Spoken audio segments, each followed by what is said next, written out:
মাত্র আমরা ৫৫-তে পা দিলাম। হ্যাঁ, ৫৪ বছর হচ্ছে আমাদের বাংলাদেশের বয়স। তো আমরা স্টেজ যখন করি আমরা এই ১৬ই ডিসেম্বরে কনসার্ট করা এমনিতেই একটা ট্র্যাডিশনাল ব্যাপার। সবসময় হয়। আগে অনেক ভালো একটা বিষয় ছিল।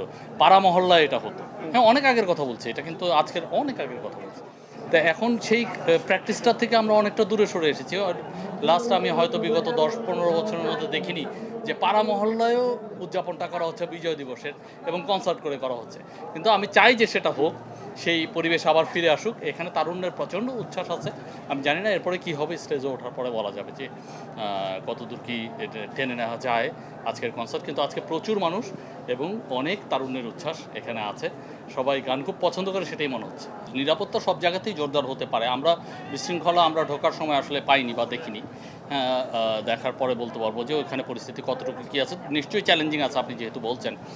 তো এই চ্যালেঞ্জটা নেওয়াটা আসলে কতটুকু নিতে হবে এবং কতটুকু আরও নেওয়া প্রয়োজন, সেই বিষয়ে ডিবেট আসলে চলতেই থাকবে।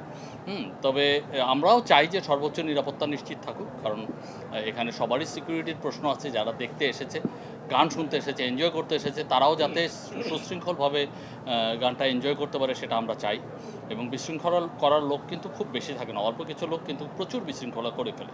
তো ওই মানুষগুলোকে আসলে আমাদের প্রত্যেকেরই সচেতন থাকতে হবে, আমাদেরও ঠেকিয়ে দিতে হবে। এই মানুষদেরকে আমরা আসলে আর বড় হতে দেব না। আমরা চাই আমাদের দেশটা সুসভ্য একটা দেশ হোক, একটা সুশৃঙ্খল দেশে পরিণত হোক।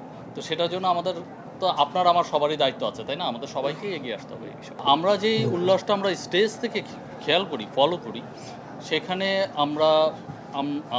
আমরা ঠিক ওইভাবে ক্ল্যারিফাই করতে পারি না যে কোনটা তারুণ্যের উচ্ছ্বাস এবং কোনটা আসলে বিশৃঙ্খলা করার জন্য কেউ সুযোগ খুঁজে নিচ্ছে।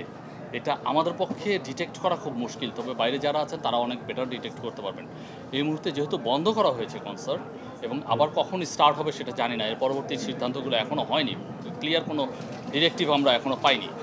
তো ডেফিনেটলি ওখানে সুশৃঙ্খল অবস্থা নেই বলে মনে করছেন বিধায়ী কিন্তু অর্গানাইজাররা এই ধরনের মেজার নিতে বাধ্য হয়েছে।